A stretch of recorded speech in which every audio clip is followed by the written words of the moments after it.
You know, you guys really should have heard about me. Sometimes I go nuts. We have diplomatic immunity, Mr. American Policeman. You cannot touch us. Now I must ask you to kindly leave. You guys do realise what you're doing is against the law. Like I said, Mr. Police Officer, you cannot touch us. Now leave. Eeny, meeny, miny,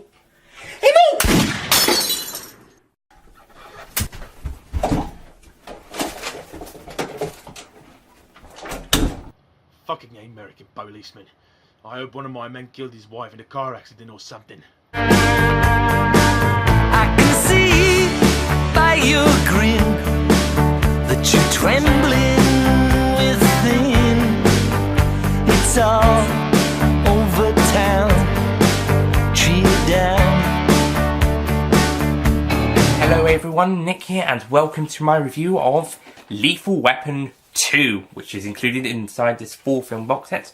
There's the back. It's this instalment. We did that one last time. We'll be doing these two in the future. Not too distant future, hopefully. So, Lethal Weapon 2, the sequel to the 1987 action-adventure Lethal Weapon. And, yeah, this one is even better.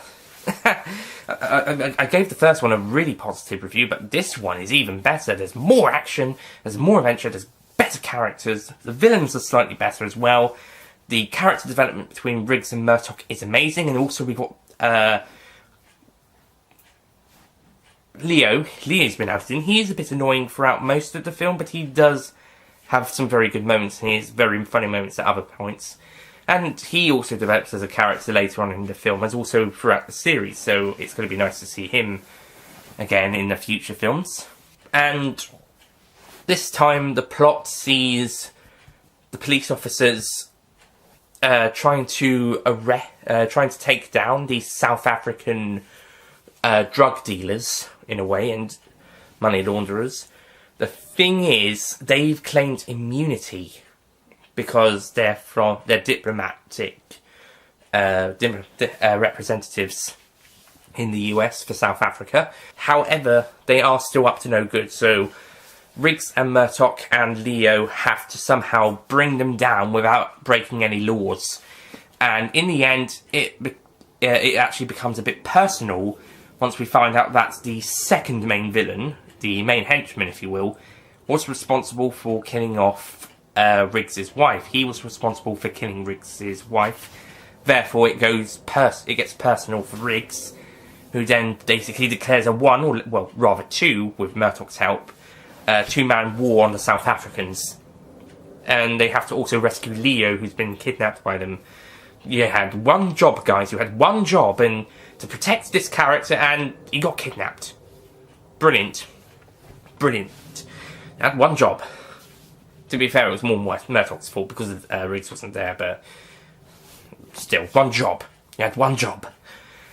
And, yeah, it's really good. Also, Riggs gets a new girlfriend in this film. The only South African who's actually not a villain. And she's a girl. Not surprised there. Yeah, all the South African villains are male and white, because this film also shows them as white supremacists. I'm not sure if South Africa back in 1989 was not too dissimilar to Nazi Germany, I suppose. I think that's the comparison Riggs keeps mentioning. They are a bit like the master race, calls one of them Adolf, and compares them to basic Aryans, and basically references to Germany's master race under the rule of the Nazis. So he's kind of making those comparisons in a way. And to be fair, in this film, they do depict it very like that. They do depict South Africans back in '89, at least these ones anyway, very much white-skinned Aryans, master race, who don't like black people. I think this was a problem South Africa did have until some sort of revolution which led to Nelson Mandela's release from prison. but I think that was 93, I think. Very early 90s. But, yeah, it's actually quite shocking to know such a thing was still happening in some parts of the world as late as 1989. In fact, there was even a hint of it in the first film. There was a poster on the Murtaugh family fridge with a poster saying "Free South Africa." They already had a sneaky little Easter egg for the protesters in this film. And there were some American protesters protesting about trying to free South Africa. Most of them were actually white Americans, to be fair, so they're pretty much trying to help out. Riggs even joins in the parade as one of them, but that's in the scene where he's basically stalking the main villain, just trying, because the police can't directly get involved. The scene beforehand, or one of the earlier scenes, just a few minutes beforehand, they basically were told they couldn't get involved anymore. So instead, Riggs is just trying to mess around with them. He's trying to make them feel uncomfortable and stalk them so that they could take him down without having to break the law. Of course, this becomes unnecessary in the end because he just goes on a personal revenge mission, which is brilliantly executed, by the way. So yeah, and if this film is very honest and true to what was happening at the times, then wow, fascism, as they say in the film, this is by Murtaugh and Leo, they say it's white fascism. Basically, if that was the case back in the time, then Christ, there was worse things happening in 1989 than communism. Yes, this is the words of a capitalistic pig, but yeah. I mean, fair, if you're communist, fair enough. I'm not going to be racial against you, but coming from a capitalist, the communism basically, in history, communism was seen as dangerous in the West. However, there was some fascism going in the South, South Africa anyway, so that was actually worse, really. Fascism is worse than communism. How we didn't even notice that happening pretty much baffles me, especially during the 80s. How they just let South Africa get away with basically not too dissimilar ideologies to Germany under the Nazis. Maybe not as extreme, but definitely not too dissimilar. I don't know. How did we let this get away with? How did we let South Africa get away with such a thing until Nelson Mandela became president? I don't know. It's confusing. I guess the fact it was because we were more concerned with Russia. But even then, they were getting more peaceful towards the end of the 80s. So, I don't know.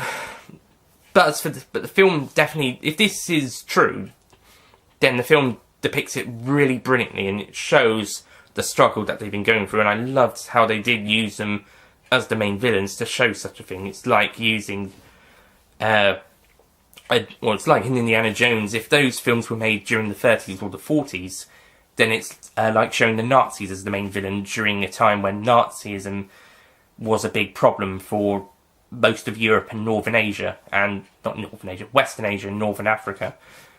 But of course, those films were made in the 80s, so those ones were more of a historical reflection. But if they were 30s or 40s films, they would definitely be pretty much the same, except it's more current times thing. However, they're also a bit.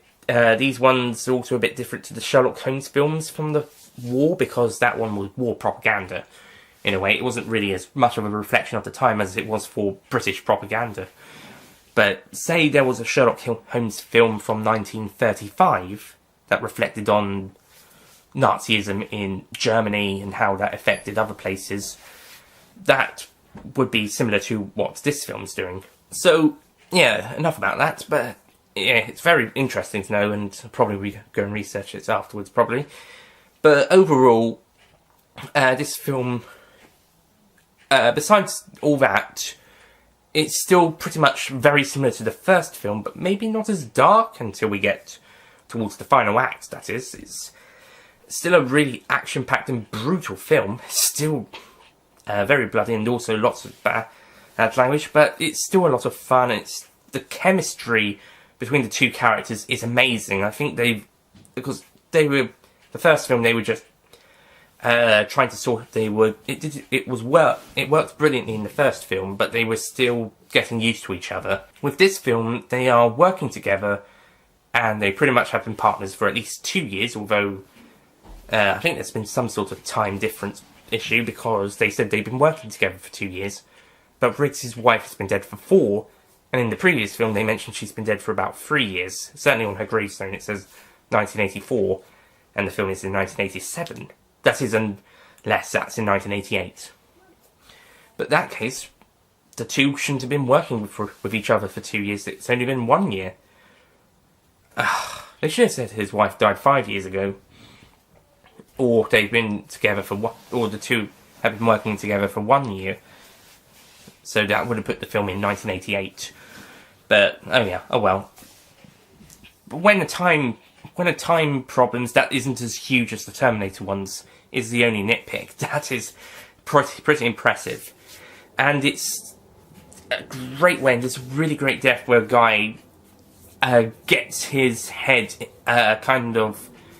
he gets a surfboard slicing into his head, and it's kind of, I don't know if it's decapitated him or if it's gone right through, but that's definitely a creative way to kill him off. And yeah, and also, as I was saying, the characters between Riggs and Murtaugh have developed further from the first film. They've now developed to become kind of the partnership we'd come to associate with the two in this series, and it's only going to get better across the remaining films.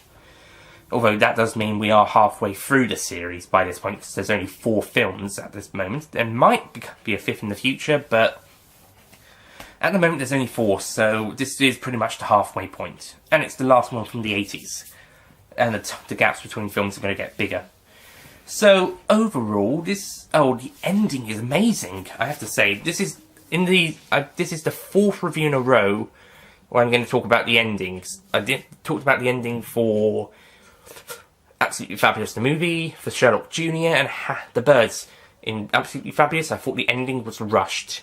Sherlock Jr., I think the way that they got to that ending wasn't that great, excluding the dream stuff, but in the real world, they kind of just bypassed most of it, and then just came to a little, not quite satisfying, but still pretty good ending, but I don't know, there could have been a bit more to it.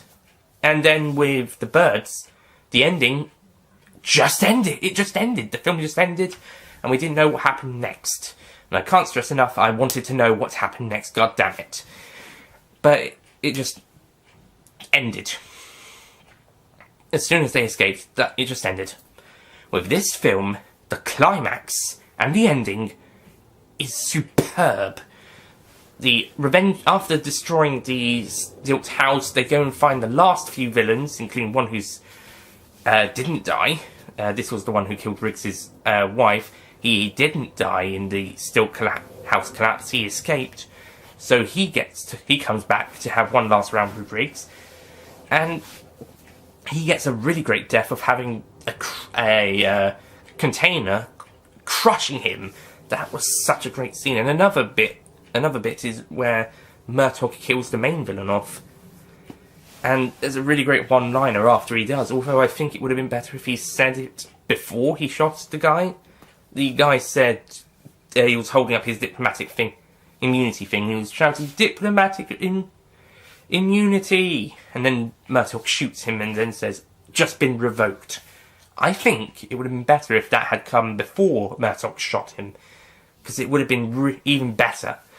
But hey, it's still really good. And the fact that they tricked the South Africans into thinking that they've just driven the car from the container into the water, and then the fact that they just jump down afterwards and shoot some of them with the machine guns, that is really well done. And the whole last scene is done really well, as was the scene with the Stilt house collapsing. And yeah, it's really satisfying to see this climax taking place. And also, the guy who killed Riggs' wife, his death's even more satisfying because he's also killed Riggs' girlfriend in this film, who was the South African woman who was kind of a lawyer or something. And Riggs got with her, and then they captured them and killed her off screen. We see her lifeless body under the water. I think he might have said strangle her to the two henchmen.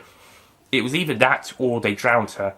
But either way, it did look like she was shot or stabbed. It definitely looks like she saw her death, and it was either underwater drowning or more likely the strangulation. And then they just dumped the body underwater, and Rigston has to, well, takes it back to the sand. So I don't know whether he buries it or not. He doesn't show us. So in the end, it's very satisfying to see the second main villain killed off the way he was, and Riggs gets shot by the main villain. So seeing him being killed off with a funny one-liner from Murtaugh is also very satisfying. Though it would have been even better if Murtaugh had said the line before he shot him. That would have been such a great thing, and it would have been the last thing the villain would have heard before he died. But I suppose in a context manner it makes sense. And the ending...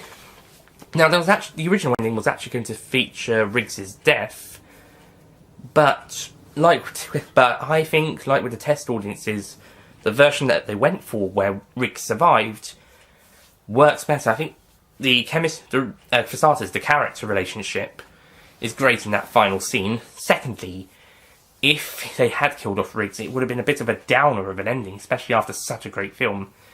Plus, the fact that they have such an upbeat song at the end. If they had a more downbeat ending, they can't have used that song, and the song is amazing. But we'll get back to that. And finally, it meant that there wouldn't be any more films, at least not with Riggs. And also the fact that he's had to go through so much shit over the past two films, with his wife's death, his girlfriend's death, and getting revenge on the guy who did them and caused his grief, as seen in the first film. All of that was such a satisfying story. To see him just being killed, especially not by the villain who did him in the end. If he did die, it would have been better if it was the main villain. Well, not me, it was the main villain of the film. I meant the villain who caused him all the pain, as opposed to this other guy. But yeah, so I think it works better that the main villain tried to kill Riggs but failed, but did bring him very close to it. So I'm glad that we do get the ending we did get. And of course we get the fantastic song by George Harrison, Cheer Down. I forgot to mention the song for the previous film, by the way. That one was a very great film and works brilliantly with the tone of that film, and also with Riggs' character and emotional struggle throughout that film. So again, emotional baggage caused by the second main villain in this film. So yeah, it was great. It worked with that film really well, and worked so well. Honeymoon Suite did a great job with that. However, George Harrison's Cheer Down is even better, and it works so well with the end of the film. Riggs is alive, therefore we can all be happy. If he had died, it wouldn't have worked. Because it's too upbeat for such an ending, and the ending doesn't really work as well with the action-packed scene. Although it would have been a great final scene, I think it works better the fact that Riggs survives. So the ending we've got was the right way to go, and because it's a happy ending, we got the upbeat song, which was fantastic, and end result was also fantastic. So yeah, I don't think Cheer Down is the best song of the Lethal Weapon films. I think I would put that down to Runaway Train from the next film, but more on that next time, hopefully. So in the end, Lethal Weapon 2. I was going to give this a 9 out of 10 for being such a great film, but you know what? I think with such a great film, with such great political satire and not satire, but basically political commentary and kind of also satire, stereotyping them, and in a way, kind of in a parody sense, but also still keeping the villains threatening. and crucial to the stories. They're not just satires of South Africans. They're pretty brutal, brutal and nasty, pretty much on the same length as the villains from the first film. But they've done such a great job with that. They've done a great job with the development of Riggs and Murdoch, and later on in the film with Leo, and how they all work together, and how it's going to develop in later films. And the ending is amazing. Definitely the best ending of these 4 film reviews I'm reviewing on the same day. The date is October the 4th, 2018. So out of the 4 films reviews I'm recording on this date, this one has the best ending. And I think this opening has the best opening as well. It's such a great... It just plunks us into the heart of the action, chasing down 2 of the couple of South African baddies. Just... Not only does it throw us into the action, it throws us into the plot, basically, or at least the early part of the plot, anyway. So, yeah, the next 2 films will just have kind of mini adventures,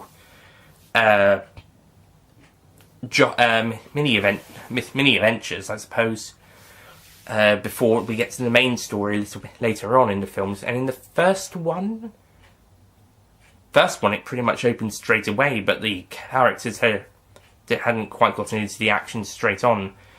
With this one, the characters are plugged right into the middle of the action, and the story has already pretty much started for them.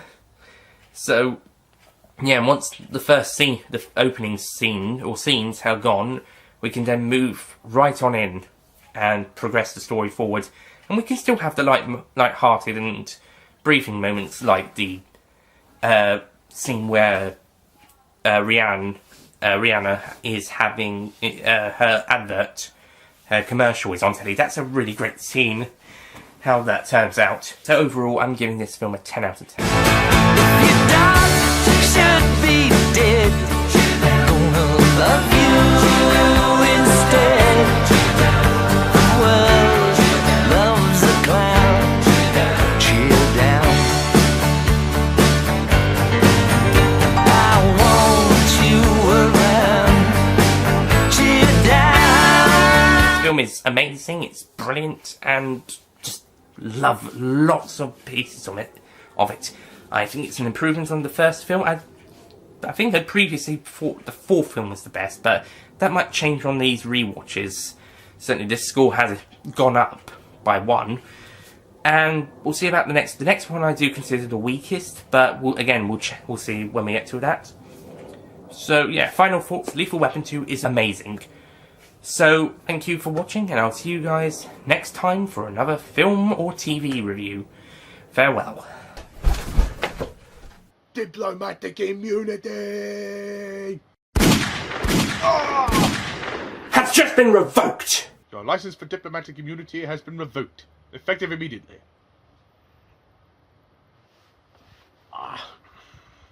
You fucking American policeman.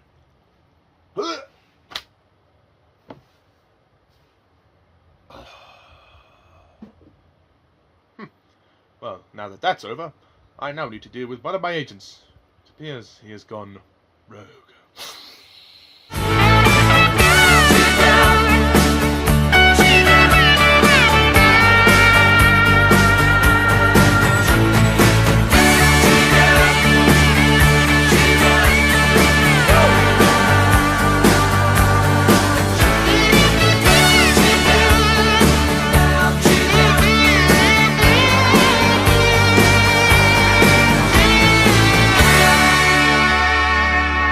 Don't forget to click below to subscribe to the official Nicholas Payne Retro YouTube channel.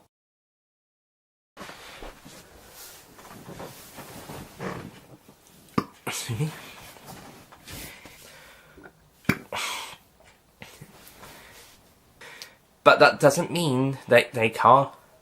And to be fair, in this film it isn't really... However, I think fascism is worse. Oh, hang on.